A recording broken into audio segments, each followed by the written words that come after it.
This is EIA, Explorations in Awareness. Each week we bring you thought leaders, transformational change coaches, and spiritual teachers, all committed to helping spread the word of the inside-out nature of life. The fact that life flows through us rather than happens to us, and the knowledge that we are not human beings with occasional spiritual experiences, but rather spiritual beings having a human experience.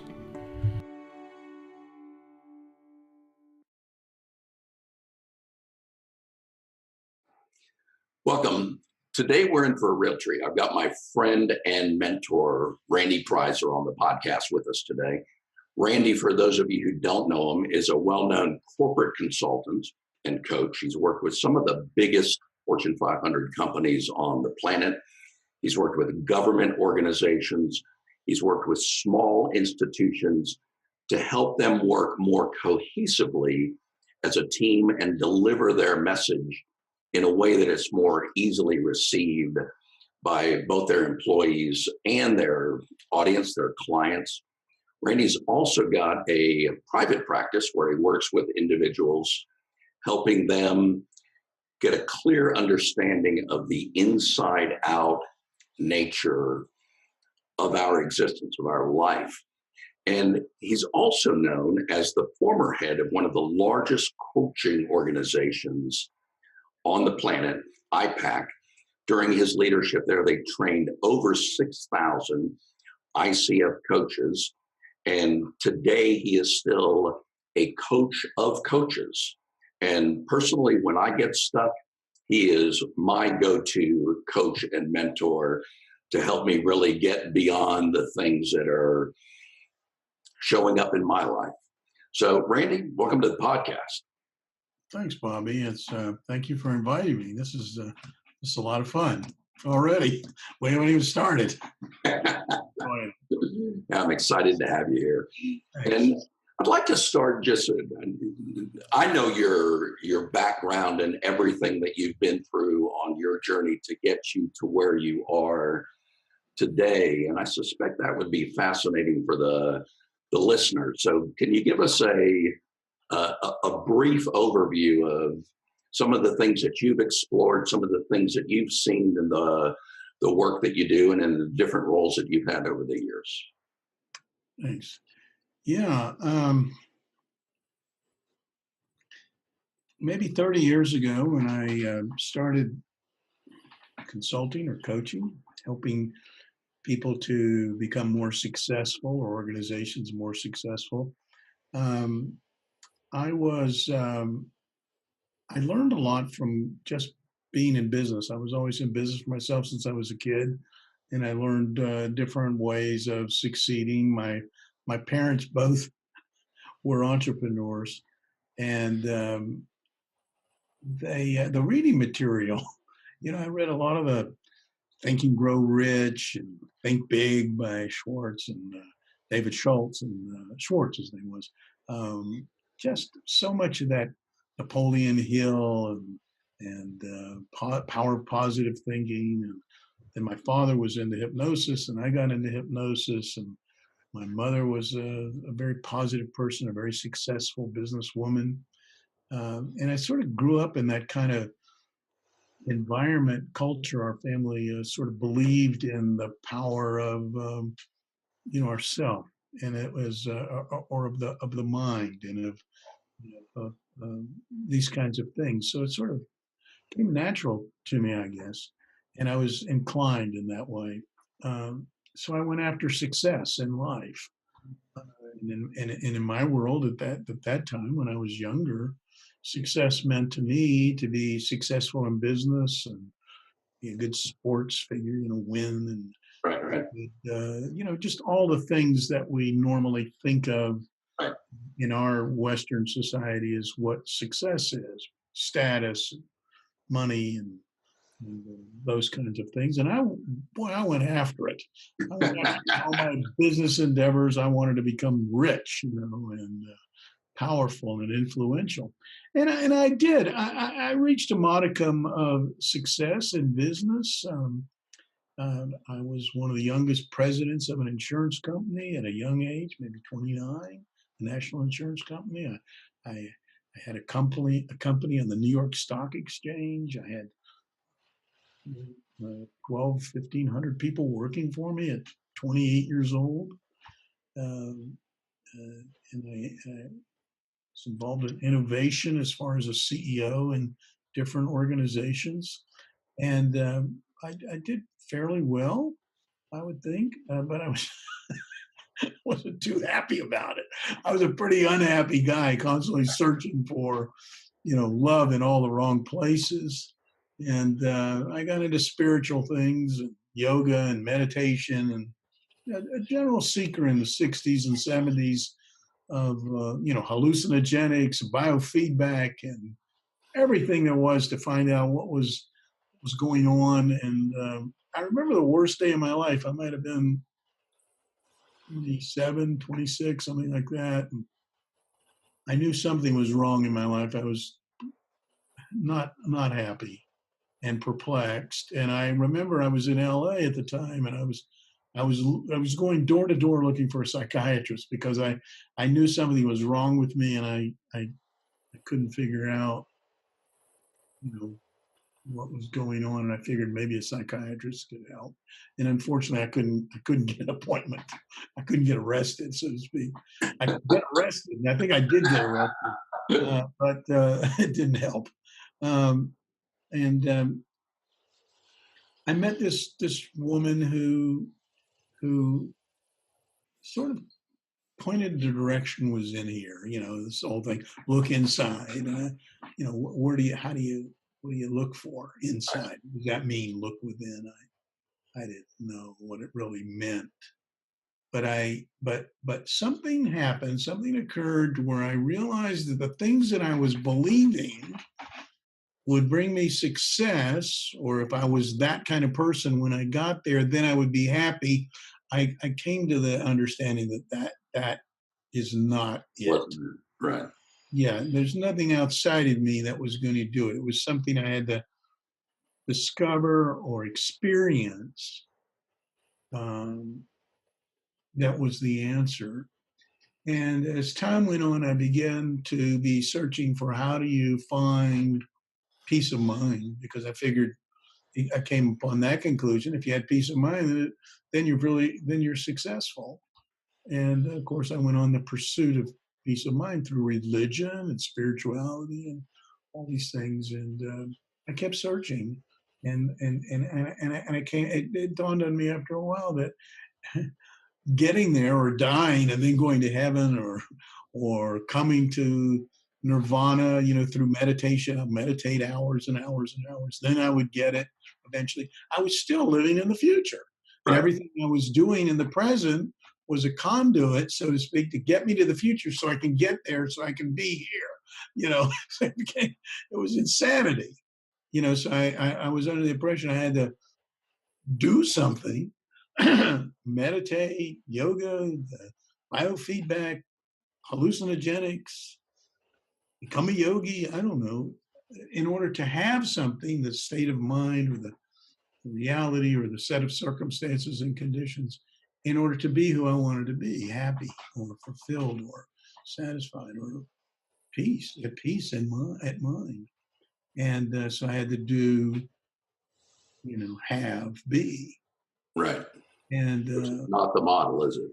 no, I was striving and struggling with life. I was in a perpetual existential crisis. And no matter how much business I did, or girlfriends, or new cars, or cool houses, clothes, or getting my body fit, or travel, all those things that I did searching for, and I would get, momentary satisfaction, and then another desire would pop up, and Right. find it, and then got into Buddhism and Judaism, mystic Judaism, mystic Christianity, and even Sufism, studying the Bible and the Koran, mystic books, and living out in the woods. All of those things, I was continuously searching to get there, and studying with different gurus and masters, and then went to the Himalayas, climbed in up to Mount Everest. I didn't get to the top. I wasn't, I was just looking, and I wasn't having much luck. But I learned a lot, and then I got into hypnosis and neuro linguistic programming, and uh, different kinds of psychological theories of psychodrama, breathing, and still nothing Right. would nothing like beyond momentary times. I would fall back into it. And you know what? The other thing I noticed, that the other people that were into the same things, no matter how adept they were, whether they were NLP masters or yogis, This, were just as fucked up as I am. They were just as egotistical, or just as, always trying to get there and talking about when you get there, and it was just not paying off. So I met a guy, George Pransky, who was a psychologist, and he was telling us about me and some other fellows about a guy he had met named Sid Banks. And Sid Banks was a regular guy. He was, I think, a welder. He was a welder. And he had this experience that changed his life that was so profound that it completely changed everything. And this was, he wasn't an overly educated man. He certainly wasn't a professional, just a regular guy, but had this experience and started talking to people about it. And he was a charismatic speaker. And some psychologists started studying what he was saying, like guys like Pransky and other psychologists named Mills and Bailey and all these guys. It was about 35 years ago. And Banks started talking all around the world, giving lectures, and these psychologists were putting it in. They were so impressed that they put into a structure of psychology for psychologists, mental health professionals who were experiencing burnout. That's how it started, and addiction. And they found that what Banks was saying was a model of psychology so profound that it was really getting results when applied through this understanding he was talking about. And heretofore, and even today, there is no theory of psychology. There's a lot of different psychotherapies. Yeah, a lot of different schools. Yeah, there was no psychological principles that were can be applied to every. There was as many psychologies as there are people. There's many therapies. There was no principles of here's how it works, here's how consciousness or existence works. And what Banks was saying, sharing from his own experience, gave people a certain insight just in the way he explained it. And the interesting thing was when the psychologists put it into some form, they found some principles that would work consistently, and other people were getting the same results of a clarity, a state of mind that would yield a result of just clarity, insight and clarity that would be like a paradigm shift. And, hell, I was interested in that. I was very interested in that. Right. So that really resonated with you based on you'd had the success, the monetary success. You'd been a seeker and going through meditation and Buddhism and mystical Judaism and weren't finding the answer there. You run into these psychologists and psychiatrists who are helping people for a living, but getting burned out in the process of doing that. So all of these little things are hints that, we must not be doing it quite right, not in the harmony with the way that life actually works. Yeah, they were getting results. There's no question that the psychologists were getting results, and but it wouldn't work every time. It wasn't the same every time, and so it was. Uh, there was no exact principles. Like if you got principles of gravity, they always work. It's the same thing. It Right. applies every time. The principles of the theories of thermodynamics or quantum physics works every single time. If you put a fixed wing on an airplane, it's going to fly. It's based on principles of gravity and physics. But the psychology didn't have that. And what they took from what Banks saw and was able to articulate from a layman's point of view, they laid out some principles like gravity that seemed to work every time, 100% of the time. Man, that rang a bell with me. I wanted to know about that, and the applications thereof, and the implications, more important. What does that mean? And what did it mean of these findings? And would work for me to find some, you know, some clarity, some understanding. What the Yeah. hell's going on in my life? What's going on in life in particular? Right. That was enduring. And so I studied with Pransky and a lot of his colleagues, Mills and Christine Heath, and a lot of people that were in the mental health profession back 30 years ago to learn these this approach, I guess you'd call it an understanding. It's not even an approach; it's an understanding, and that through the understanding itself, it had a transforming effect. It went beyond thought. It wasn't an intellectual understanding. It's like, you know how to ride a bicycle. It's not an intellectual understanding. Right. It's an understanding, but it's something you discover in yourself Right. that enables you to find this balance. But you can't think your way into riding a bike. You can't. There's probably no number of books that you could read about riding a bike that would give you the experience. You've actually got to go out there and get into the flow and get the experience. And yeah, it's an experience. It's a realization. I think you and I were talking in a conversation a few weeks ago that it was like from recognition. I recognize what Banks was saying wasn't profound. Everybody knows that what you're experiencing in life is something inside, and and the way you think about what's going on in the world is how you create your experience. So we're all creating our experiences through thought. And if that is so, then positive thinking, you would think, then you could change everything. But we all know that while positive thinking is good, it doesn't work all the time.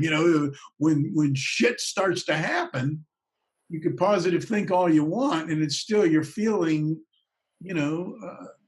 stress or insecurity or anxiety or even despair. So positive thinking seems like it works, but it doesn't. But there's something about the way you look at things that when things are going well, you're thinking positive. You're thinking positive. So Sid's understanding was, well, our natural being is you're going to have positive thinking, but you're sort of in sync with the world, and that really hit me. But the thing is, how do you get there? right. Some say you got to meditate. Some you got to have positive thinking. You got to go, rational mode of therapy will do it. Whatever, biofeedback. I tried all those, and many people have, and sometimes it works, and sometimes it doesn't. When it's something enduring, And something just popped up to me as you said that. That when we're grounded and when we're in the flow of life, we are naturally positive thinkers. So people have looked at that and said, well, that must be one of the key ingredients. And they're looking at that as though that's the cause of why we're in the flow, rather than it being a symptom of the fact that we are in the flow. And all of these techniques, meditation and biofeedback and positive thinking and affirmations, are an attempt to reverse engineer and back into a natural process. And really what the realization is that that's an effect. If we are at the cause, if we are centered and if we are in the flow, then that's going to be a natural thing that's going to spring out of that. Well, Bobby, another way of saying that is the definition of superstition. Exactly. Superstition is some kind of a misunderstanding or misperception of cause and correlation. It looks like when I'm feeling good, I'm thinking positive. Therefore, the reason I'm feeling good is because positive thinking. Where yes, it's true that when you're grounded in reality, your thoughts are naturally positive, but it doesn't mean that if you think positive thoughts, you're going to be grounded in reality. It's just not so. It's superstition. That the black cat walks over and a can of paint falls on my head, and it happens a couple of times. It's that damn black cat. Right, That's right. me to, So if I stay away from black cats, it won't get. That's superstition, and the superstitious thinking, or what I call, and my colleagues in this inside out paradigm that I'm pointing to, is that your experience of life is not coming from something outside of you, some conditions or circumstances outside of you, although it looks that way. So we point to it's that's causing my experience. So if I do more of this, if it's a good experience, I'll feel good all the time. Or if I do less of that, I won't feel bad. And in some cases, it's true, but it's not necessarily the causative action agent that creates your experience. In other words, the feeling that you're having in your life. So that whole superstitious thinking or contaminated thinking is the basis of what Sid Banks and these founding psychologists and others now. There's thousands of practitioners now and people of all walks of life that are looking at this inside out paradigm. It's the leading edge of understanding and psychological health, is knowing that you're creating your experience through thought. It's thought is the whole thing is what creates it, although it appears that it's coming from the outside. So it looks like the model is a camera. I look and see what's out there, and then I respond to what I'm seeing, like a camera is my mind and picking it up. Where actually what's going on is projector. You're looking out there and projecting your thought onto reality, and then experiencing you're experiencing, what your Right. thought is telling you, and there's creating your experience of life, and then you're interacting and behaving based on what you're seeing. Now the problem with that is if you're projecting out and you're projecting through a filter, let's say, of insecurity or some bias, then it looks like what's out there is causing your experience, and then you try to solve your problem by moving things in the outside. Your behavior is not congruent with reality. It might be close, but then things start to get really messed up and you start wrestling and you're entangled with life. But also, the person like myself is seeking outside the conditions and circumstances and people that will create my inner experience. Right. You see, so Right. I'm struggling with life to move things around so it'll conform with what I think is right, or what doesn't make me afraid, thinking that that's what it is out Right. there. And then I'm constantly at effect. I'm a victim. I'm a Right. victim of circumstances and situations and thought, not realizing that it's my own thought that's creating my experience. And it's living in like the dark ages, like superstition. No matter how many things I would do, make money or meditate or whatever. And I'm not saying any of those things are bad. Making money is good. Money is okay. I mean, it's nice to have some dough. Yeah, yeah.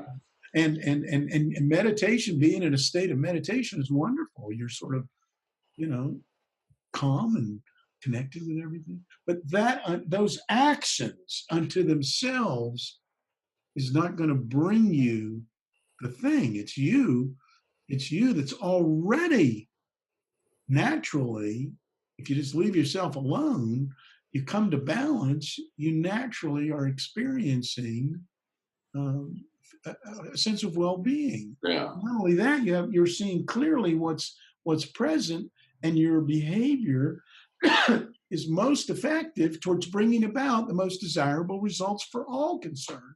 And Right. that's the basis of my coaching. And I Yeah. think that's the reason when I changed to that understanding, when I had that insight, everything changed.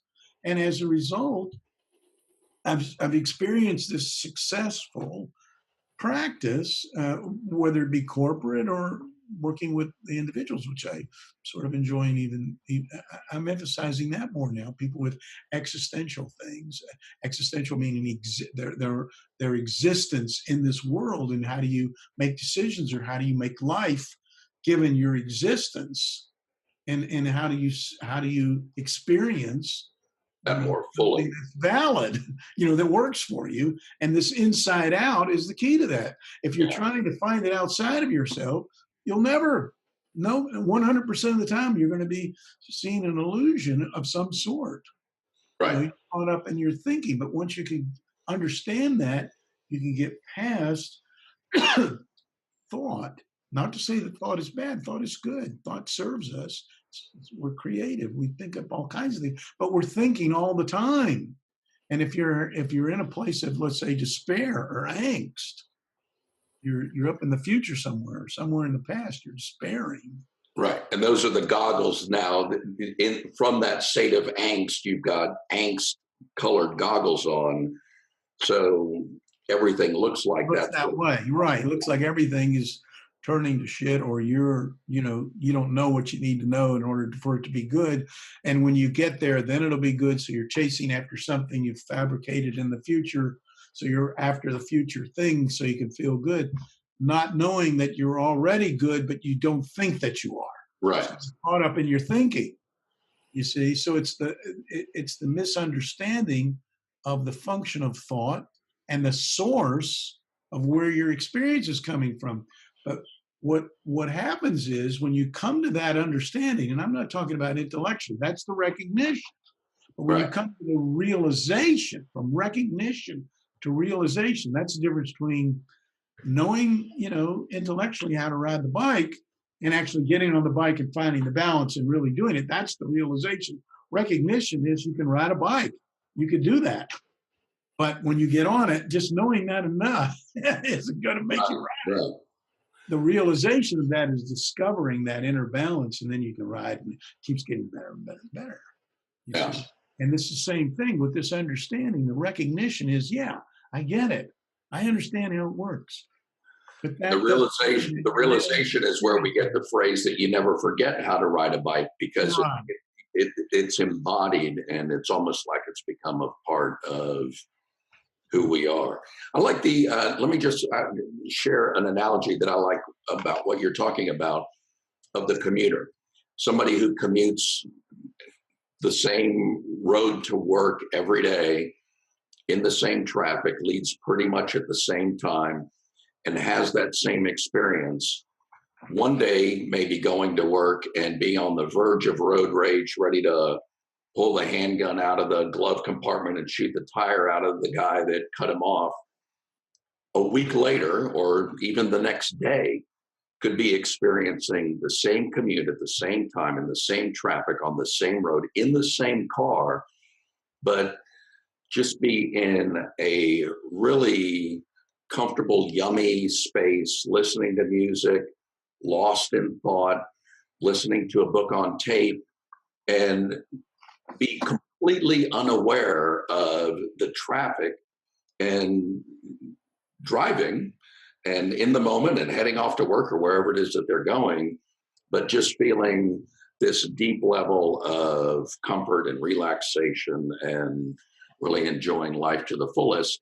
And the only thing that's changed from one day to the next is what's going on inside of us. Well, that's right. That's profound. It's the state of mind which affects your reality and your performance. The results you're going to get in your life. Because again, it's nice to bring about things and to have things, and I'm certainly not saying that. I'm not saying to become a Zen monk or renunciate ascetic.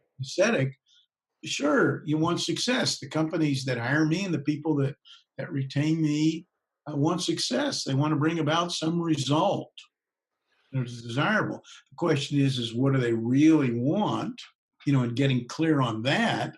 And then what's the most effective way, to empower a person to be able to create the circumstances and situations that they wish, aesthetically and otherwise. So state of mind is the element that truly affects the performance. There was a study done not too long ago by researchers from Harvard University. In fact, this was written up in Harvard Business Review, which is the gold standard of, let's say management and productivity and so forth. And they found that different of leaders who were highly productive, Fortune 500 and military, the best of the best scientists, they found that those were highly productive uh, and successful in all ways. They identified three basic states that they all they studied 740 leaders in this study that they all had, and it was calm, happy, and energized. Hmm. CHE, calm, happy, energized. They found that 91% of these guys said said this is what it was when they're highly productive and bringing about these tremendous, world level, global results. And they were sort of in a sense of well-being. And then when they were feeling happy, energized, or calm, happy, and energized, this is what was going on. And also, when at the other end of the spectrum, the leaders admitted that they spent a considerable time of highly effective energy in an area called frustration, anxious or anxiety, tired, and stressed, or FATS, which is interesting. Yeah. Frustration, anxious, tired, and stressed. You see, and that was on the other end. So state of mind really has an effect. And when we struggle with frustration, anxiety, and stress, we're being hijacked by contaminated thoughts. You see, and we're thinking it's coming from the source that we're thinking about. So we're sort of impeding our ability to tune into some of our natural competencies, capacities that we already have that are impeded by this contaminated thinking. And we certainly aren't experiencing the chi states or the calm, happy, and energized. And so this formula, which my colleague Jamie Smart came up with, also a student of Sid Banks, and he calls it the clarity formula, which is clarity. In other words, clarity of mind, you're incongruent with reality. You're seeing what's really going on, and your behavior is much more in alignment with reality. So the results are of a very high level. And clarity equals the capacities, the natural capacities that we all have, minus this contaminated thought or this superstitious thought. What are the capacities that he's talking about and that we're talking about, that we all naturally have, that wire us and align us for success? We've all got it naturally. Things like the natural ability we all have to be present. See, when we're really present, really being here, we're open to all the data that's present in the reality, because being present is the only place you can really experience what's now. Right. You see, you're not in your head thinking about what's coming next. You're not in your head worrying about what's going to be there. You're being present, so you're experiencing that. And when people are present, other people really enjoy being with that person because it's relevant.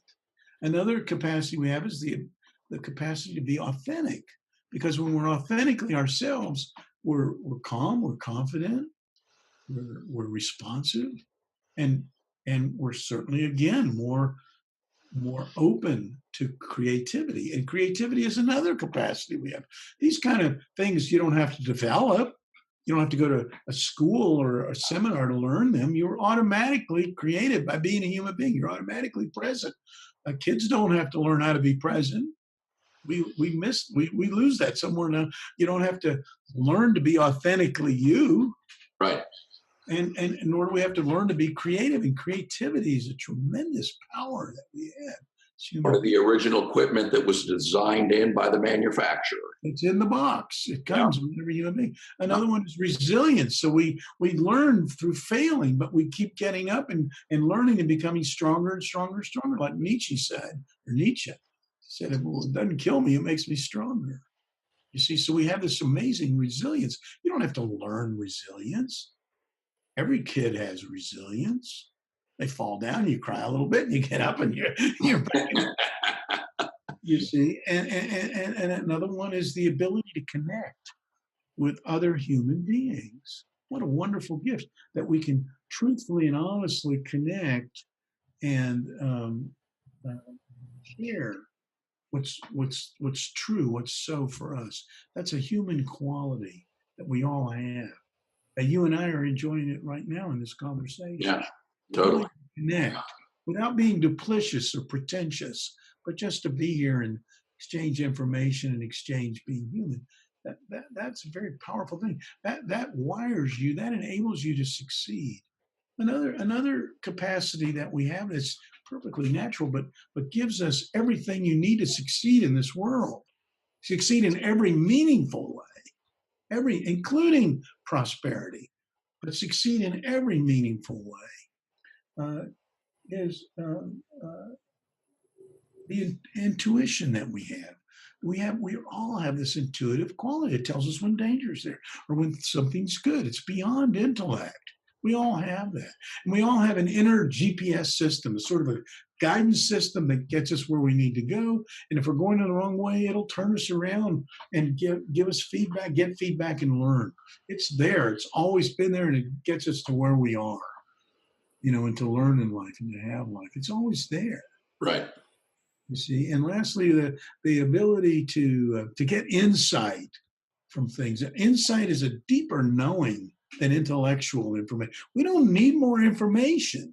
We've got plenty of information. We've got information overload. But insight through information gives us something of tremendous value that's in alignment with what is so. Now, when you have those capacities, you've got everything you need to succeed in life and more. And succeed and have a deeply satisfied and rich, deep understanding and fulfilling experience in life, unless your capacities are being impeded by contaminated thinking your experience is coming from somewhere else. You're thinking about something, you're thinking the feeling's coming from somewhere else, some other source. And then you lose that and you lose clarity. Then you're out there in what some call la la land. You're lost in the illusion, causing it, right? And then you're struggling with life, you see, and then you're lost, going from one thing to another. And that's when an existential crisis, whether it be for an individual or an existential crisis for an organization, we're flailing, thinking that the experience is coming from out there, and we're looking in all the wrong places for the solutions. And you know what? That one point right there of what is the source of your experience in life, where is it coming from? Understanding that makes all the difference in a life that has meaning and purpose, and also a life that you get results that are congruent or in alignment with the highest ideals and values, and which ecologically are sound for yourself and for everyone in the environment, on the planet, on the universe, because that it's all one thing here. But if we're caught up in the thinking and having that misperception, then we create all hell breaks loose, and that's what we've got going right now. You see, and we're struggling because. While we've evolved plenty as human beings with intellect on Earth so far, we intellectually we've done amazing things, and we do amazing things. We can go to the moon. We can do brain surgery. We can smash atoms. We have tremendous understanding. But as far as our understanding of what's creating our reality and our emotional well-being, we haven't learned too much yet. Yeah. We're just beginning to get the understanding of what is the source of our reality and how do we get more in alignment with reality. We're just beginning to come to that understanding and the implications of this in a very real way. Powerful and profound. And I just want to share something, because as you're going through all of that, it flashed me back to a conversation that we had where I'd gotten stuck, and my mind, as many people's minds do, just started overthinking. And it's kind of like my mind sped up. I called you. You patiently listened to me tell my story. And then once I kind of ran out of gas a little bit, you just brought me back to say, okay, I've heard this story and you told me a good story. Do you think any of that's what's really going on? And we've been doing this often enough that then becomes a trigger, like, oh yeah, okay. I got lost in the illusion again. And it was a really, really short call, but just it calmed down for me this mental internal tornado that I had going. And we're both from Florida, so it was kind of like I had a moment where I was suddenly in the eye of the storm, where everything was calm and everything was set. And I'm like, okay, I got it now. We hung up the phone. And I think it was about 15 minutes, maybe even less than that. It might have been 5 minutes, where I texted you and I said, I got it. And, I kind of explained what my overcome thing. And your text back was, what you got was fresh thinking. And it was, I was so stuck in this mental storm that I had the static going on. I couldn't hear myself think. And it was just, the pattern interrupt, the reset, the re-understanding of, hey, this isn't the way the mind works. You're kind of lost in the illusion here. And then, getting that clarity, getting rid of the superstitious thinking, getting rid of the mental storm. And I mean, that's something that you do for me all the time. You're one of my two go-to people when I get stuck that I go to. And you do that with corporations and you do that with leaders. So talk a little bit more. You touched on it about like why that's so important in leadership and where the leaders can get lost. And the individuals too, just sort of what you're seeing from the point of view of somebody who's not only teaching this, but teaching other coaches to do this type of work. Yeah, that's a good one, Bobby. It's I want to make it really clear. It's nothing the coach does. There's no complicated protocols, or when this happens, you do this, and there's no standard operating procedures, and there's no whole bunch of complexity to understand in this kind of coaching. It's the knowledge that each one of us has naturally innate capacities for living a very healthy, mentally healthy, and robust life, all of us. And that if you just leave it the hell alone, but what happens is we keep we get caught in thought, and then we keep adding logs on that fire and making it bigger and bigger and bigger because we have this amazing creative ability, see? And it wouldn't be creative if it had any limitations on it. So you can start thinking up all kinds of wild things, but it's thought nonetheless. You see? So what's happening is you're living in the feeling of your thinking as it's being formed moment to moment. And if you're thinking that it's real, then you're adding more to it because we're creative. And then you're creating these things that you believe are real. And all it is thought. So what you want to know is, what is the source of this experience that I'm having? Because if you're having thoughts that are, let's say, frightening or anxious type of thoughts, then you're going to be thinking that the anxiousness or the anxiety is coming from what you're thinking about. So then you're trying to solve that. And it's not coming from what you're thinking about. It's coming from the fact that you're thinking, you see, and you're feeling, your experience is feeling that thought in the moment. You see, and then you get into that and it becomes so vivid and so real that you're into this creation, this movie that you've created, whether it be valid or not, you see. So what all it's telling you, your experience is telling you that you're thinking, you're feeling the thought, and if you're having an anxious thought or a despairing thought, you're seeing it through an insecure filter, and it embellishes it. But if you're totally in that feeling of depressed thinking and you're adding to it, trying to solve it, ruminating on it, then you can't see the way out because that's all you're seeing. So you're cut off from those capacities, being present, knowing who you really are authentically, you see, because naturally you're you're a person of uh, of a self-correcting system psychologically that has a sense of well-being naturally. So what a good coach does, an inside-out coach does, it's not a lot of analysis. It's no analysis. There's no preconceived word. There's no kind of mumbo jumbo. There's no hypnosis, and there's no misdirection or reframing the situation, because that's all perpetuating the idea that your experience is coming from outside of you.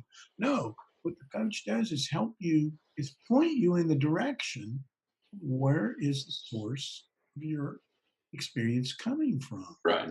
And here's something, everybody wants to know.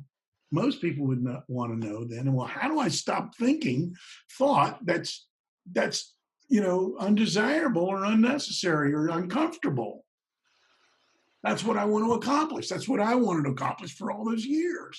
How do I stop that thinking and feel, see what's really here, feel the bliss, the connection, the nirvana, how do I get there? What do I have to do?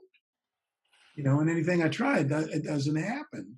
But that's what we want, is to overcome that thinking, even when we understand it's not coming from out there. And most people would like to have more intelligent thought or feel more wise or feel more peace, have more peaceful experience. That's what we want. And those are great ideas. But the thing is, without a practical way to accomplish it, it's not much help to us knowing that. Right. Right? Right. And so there's a pivotal point. This is our whole conversation, I think, Bobby. There's a pivotal point in understanding thought that appears to be, relatively unimportant, but turns out to be profoundly important. And that is that we have this misperception that thought and feeling of thought, the feeling of thought and thought, because every thought has the feeling, it can be separated. We have this misperception that they can be separated. Realistically, it's impossible to separate feeling from thought. The feeling of the thought defines the meaning of the thought. In other words, I'm driving down the road, the guy cuts me off, I get upset, right? I get angry. So my thought is an angry thought. So I'm experiencing anger. My misperception is it's coming from the guy that cut me off rather than the way I think about that. See? So the feeling and the feeling gives meaning to the thought. I could have the thought the guy cut me off. And I can start laughing and say, boy, he's really, back off from him. He's nuts. Or I can have, I'm going to kill that son of a bitch, You see, so it's the feeling gives the meaning to the thought. And the fact that no one can think love and feel hate at the same moment, or no one can think hate and feel love at the same moment, is a continuous example of the principle of thought that is true 100% of the time. That thought and feeling cannot be separated, you see? And this single misunderstanding about a thought creates unnecessary and unwanted thinking that diminishes any opportunity we have for more wiser or more intelligent or more thinking of well-being thought. It also creates a barrier to dropping unwanted thought. You can't even drop it because you're perpetuating, you're thinking about it. You see where it's coming from. So when we artificially separate thought and feeling, it creates the possibility that the way we feel is being caused by the source other than our thinking in the moment. Right. It's coming from the guy who cut me off rather than I'm having a thought in the moment, anger, that guy's causing me the anger. Then I got to solve it by shooting his tires out or whatever you say. Right. That'll make it all better. And at this point, at this exact point, is that we part with logic and we enter into the illusion. And right at the point when we separate it and we misplace our power outside ourselves and we become distracted by and reactive to imagined other reasons for the way we feel. And we think about the other sources if it's real and we start to focus on it, the guy, or the circumstances. Yeah. We forget that thought and the feeling of thought can be separated. And we get distracted by this thinking, you see. And then we take our focus off the power of thought as the source of the way we feel. It's like thinking it'd be okay to separate driving and being in control of the car. Driving without realizing that you're in control of the car would be a disaster. And it'd be like driving and getting distracted from watching the road because we're focusing on something else. Crazy. That wouldn't be a wise way to drive, and it wouldn't be a wise way to think. Now, this whole premise, this illustration I'm giving about the separation of thought, comes from a thesis by a psychologist named Keith Blevins, and his wife Valda, his colleague. And they work and they're inside out what we call three principles coaches and a psychologist. And this whole thesis of the separation of thought is the basis of a lot of their work. And I'm taking this idea that I'm explaining right now from the thesis, a classic thesis that they explain. So I don't want you to think this thinking is mine. I mean, although the understanding I'm putting in my way, but I'm taking the thesis of what their work is, and I want to make sure that they get the credit for this piece of it. Of course, all these things that I'm saying is things I've learned from others, and like anything else. And then, of course, it's coming from the way I see it. Right. So when we don't separate our feelings from thought, we have an opportunity to take advantage of our feeling system, our feeling feedback system, to alert us about how our thinking really works, how it works. We learn where our thinking takes us and what it feels like. So when we're not separating and the guy pulls over and I'm having an angry thought, which we have angry thoughts. I'm not saying you're not going to get angry thoughts. Right. But you'll say, hey, I'm getting an angry thought. A thought came up. It's an angry thought. Right. And rather than trying to make it go away or have positive thinking or this and that, I know I've got an angry thought in the moment. And it's about, this guy pulling me over, pulling in front of me. But it gives me a chance to see how my thinking works. And it also gives me an opportunity to know, it gives me feedback on how it makes me feel. You see, and where my thinking takes me. Like I want to kill him. Instead of, I can make a choice at that point because I know I'm just having a thought. Doesn't mean he did it. I said, boy, he's driving recklessly.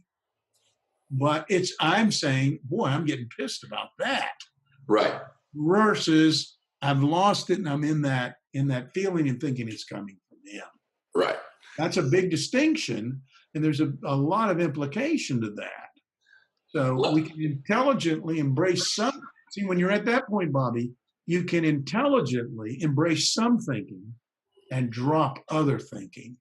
Right. You can enjoy things. But when you're in it and you start ruminating, you can't drop anything. You're in it and it starts growing and you're feeling it and it looks like it's coming from the outside source.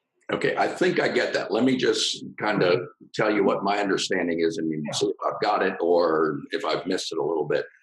That when we separate the thought and the feeling and think that they're independent of one another, the conclusion that our mind will often jump to is the cause of the way that we're feeling is something that's going on out there, rather than recognizing and realizing that it's actually something going on in here. So it seems like in that story that I relate of, our brief laser coaching call, that's what you did for me. And I do it for myself all the time, but sometimes I get stuck, and it's helpful to be able to call out to you. But it just seems like for anybody, anywhere, the moment that we begin to feel as though the reason that we're experiencing what we're experiencing on the inside is because of something that's happened on the outside, that can be a clue to us that we're getting sucked into the illusions, sucked into the superstitious thinking. And it's a good opportunity to pause and reset and remember and realize what is the source of that experience, and it is coming from inside of us. Well, let me amend that just a little bit. Yes. And let me add a little more to Yeah, that. please do. You don't have to think I have to pause. You naturally will. You see, you just know, hey. Yeah. You see, you don't have to think there's a technique, I need to pause and do this. You just naturally will. And I also wouldn't say I'm not trying to make you stop the thinking, or that let's say the anxious thinking you're having, I'm not trying to make that go away or do anything with it. I'm just trying to point to you, say, where is that coming from? And for you to come to the realization, or the person, or even myself, come to realization, it's thought. I'm experiencing a thought, an anxious thought in the moment. I'm not trying to make the thought go away, I'm just trying to understand where it's coming from, because there's value in that. You see, so I'm not trying to make you feel better. I'm just trying to get you to understand what's going on in your life. You see, you're going to use that, whatever is in that thought, however you use it, but you're going to know what it is. It's a thought, it's a feeling, and there's things in there you want to take that are important. Right. And things in there you might want to drop. Like, I don't want to choke the life out of that guy, even though I'm thinking about it. But you just naturally know that when you know it's happening and what it is, there's not much you have to do. You just do it out of common sense. See, and when you're looking at it that way, saying, well, I'm having a really anxious thought right now, and a lot going on. When you're done with it, it sort of evaporates. But you don't have to try to push it out or think about something else. Right. It will just naturally go when it goes, but you're going to get something out of it. So it's not about trying to replace things or do anything. It's just noticing what it is enough, because you have common sense and wisdom to know what to do with it when you're awake. You see, so just knowing, hey, I am having a thought right now, and it's really despair. I'm feeling really down about the fact that I don't know, where my next dollar is going to come from. You see, and I'm having, I'm feeling despair, and just knowing that about not knowing what the future is, just knowing that can give an insight of what to keep and what to let go of. Well, it'll just come. So you don't have to do any self-talk or anything else. It'll come, whatever comes. But the knowing that that's coming from me, it's not coming from the fact that I don't know where the next dollar's coming from. That's the circumstance. Right. The fact is, you might not know. But the feeling that you're having around it, and the limitations of the fear you might be having around it, might not serve you at all. You see, you might say, okay, don't know where it's going to come from, but do I need to know right this minute? And if I just be open, perhaps I'll see something that's in there, or something's going to turn out, in that regard. I'll keep looking, but you'll be in a much better frame of mind, rather than a person who's filled with panic and anxiety, to solve your problem in the most possible way, because you have these capacities of creativity, connection, etc., insight, uh, inner guide and intuition, resilience, all of these things working for you that, you could end up in a better position. Who knows? You see, but you'll be much better off this way. You see, by knowing just where it is. But do you have to do anything? No. Do you have to try to make it go away? No. It's present. So when we naturally, uh, logically are able to drop unnecessary thought, then we have more space in our minds for the newness of insight and wisdom, fresh thought, which is what you need in the situation because you don't see the way out or what to do next. So you need some fresh thinking around it rather than just turning it over and over and over in your mind. Right, right. You see, that is profound. You see, It is. so it doesn't appear that understanding this basic, simple reality that I'm talking about, this principle about the inseparable nature of thought and feeling that Blevins was pointing out, Keith and his wife Belda, that could really matter that much to make a difference. In fact, it's life changing.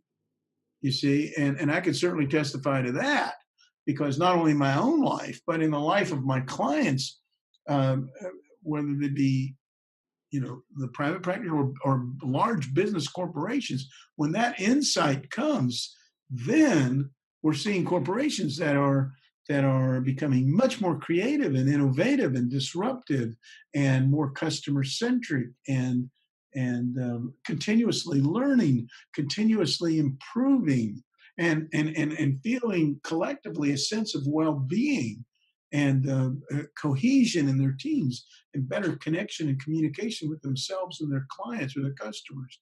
These are the outcomes. So the results are quite impactful, you see. And the same thing with individuals who might be struggling with, what am I supposed to do with my life? If I only knew what to do, I would do it. Versus who am I? Or relationships. George Pransky, I mentioned earlier, wrote maybe the classic work on relationships, on divorce is not the answer, or the relationship handbook is what he wrote. And he was saying that when you're thinking it's the other person that's causing you to be pissed off or upset or lonely, it's your own thinking, but it looks like Right. the other person's creating it. So your own thought is creating your reality. You see, so the first thing is to understand what's really going on before you're taking any action. Once you get an understanding, or we can call it clarity, like Jamie Smart said in his book, clarity, then you know what to do in the relationship. You see, what's the right thing and what's most appropriate for all concerned and how to respond to your mate. And the same thing in business or relationship or sports. There's quite a lot of work done with sports people in sports on how they're looking at what is the cause of what's slowing them down and this and there's a I can't think of the guy's name, he'll kill me. But there one very good inside out consultant and coach that Eric Kramer, are you thinking of? Kramer, yeah, thanks. God, thanks. Yeah, he's great in that area. And so there's different applications or implications or approaches to all walks of life to help people come to the inside out understanding. And it makes a tremendous difference. It's made a difference in my life and continuously does because you're continuously getting fresh thinking around things and your relationships are more genuine and authentic. But my clientele and my students are getting the results that they want out of their life. So I would say any kind of coaching, conventional coaching is all based on, helping a person to get the results they want or the outcomes and through holding accountable and setting goals, SMART goals and things like this and championing them. And a far better approach, a far better, more effective coach is an inside out coach who helps the client to understand where his or her experience is coming from. And through that insight, it's like learning, when you first learn how to ride that bike, that moment that you're not riding it and you get it, it changes everything. And then from there, it's real easy to achieve what you want. And you really know what you want, and you're able to get it. and Yeah. then the coach can really help you in that area. But to help a person, to hold a person accountable, we can hold ourselves accountable when we know what we want. Yeah. We know who we are and we're tuned in. You don't need a coach to hold you accountable. Right. It's goals, you'll know what you want and how to get it. But a coach can help soundboard and question things. So it's a different kind of coaching, but 10 times more effective. It's the difference between using an old typewriter and using a modern word processor, or even talking into it and having it all typed and formatted for you. So I would say any kind of coaching today, whether it be corporate leadership or individual coaching, whether it be for sports or relationship or purpose or even weight, inside out coach will help a person to understand how they're creating their reality and help them to get tuned into their natural and innate power, their own capacity in a very real way, beyond intellect. There's not a lot of self-talk going on, but the recognition to realization from the transition that they're in. And I think you and I talked about this last week, from the transition that they're into transformation, Right. Right. new reality that's continuously living, that they're more in alignment with who they are and the reality that we live in. Makes all the difference. And then even if you did want to go and do some of those outward techniques, as long as you're doing those built on a solid foundation, they're going to be a lot more effective. And as you said, you're not going to need somebody externally to hold you accountable, because you're going to hold yourself accountable because you're living in harmony with the way the mind actually works. Right. You're having natural inspiration and motivation. Yeah. Yeah. You're not looking for it from out there. You naturally are inspired and motivated to have vision and to go and make that happen and enjoy every single moment of that, not waiting till you get there to get the payoff, but enjoying every moment of your endeavor in a creative way. That's a much better way to live. Yeah. That's really Absolutely. living. You see, that's really living. That's what it's all about. Well, Randy, this has been great. I have lost count of the number of times that you and I have had a conversation that at the end of it, one of us said, "Hey, we should have been friggin' taping this, because this would be That's good." true. I'm glad we finally got around to Or, doing it. yeah. So before we go, I'm quite sure that people listening or watching this are going to want to know how to get in touch with you. You do work both with corporations, organizations, government agencies, Small in business professional sometimes. development, and you work with individuals working through things and getting this understanding on their own. So how would people get a hold of you for both of those avenues if they have a desire to do that? Okay. Thanks. And I appreciate that opportunity. And I also invite anyone who's listening to this or watching this to get in touch with me. Um, if you're interested in this kind of understanding, um, my corporate or organization development site, I encourage you to take a look, is Preiser Consultants. That's Preiser Consultants, plural.com. Just go on there and you can see what we do. If you're interested in individual coaching, I can only take on, a few clients. I'm choosy. It doesn't matter about who you are or what you are. It's more the case. And if I can't take you on, I'll refer you to one of my colleagues, an inside out coach. You can get me, you can go on my site for that is Randy, Randy, Preiser, Preiser, at Coaches Consult. Coaches, plural, COACHES, console, CONSOLE.com. And maybe you'll put those up, Bobby, on this thing if you I can. will. Yeah, I'll put And those at the show write notes. to me, and you can get a complimentary session. I'd be glad to talk with you. There's a way you can schedule on the site, or you could just send me an email at Randall at Preiser Consultants, and I'll get back to you. Yeah. Okay.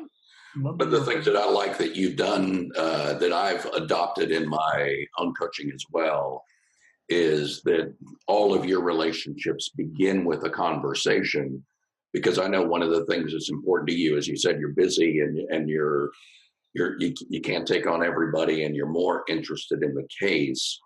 That in doing that, people have a opportunity to find out if there is a connection, and really get an understanding, get not just that intellectual recognition, but that internal realization that you are somebody that can make help them make the breakthrough that they're looking to make. So, Randy, thanks a lot for your time. I'm glad we finally got around to doing this, and I'm quite sure it won't be the last time that we do it together. So, Well, thank you. that would be great. And thank you, Bobby. It's really been a pleasure hanging out and talking about things that we both enjoy, things that really matter.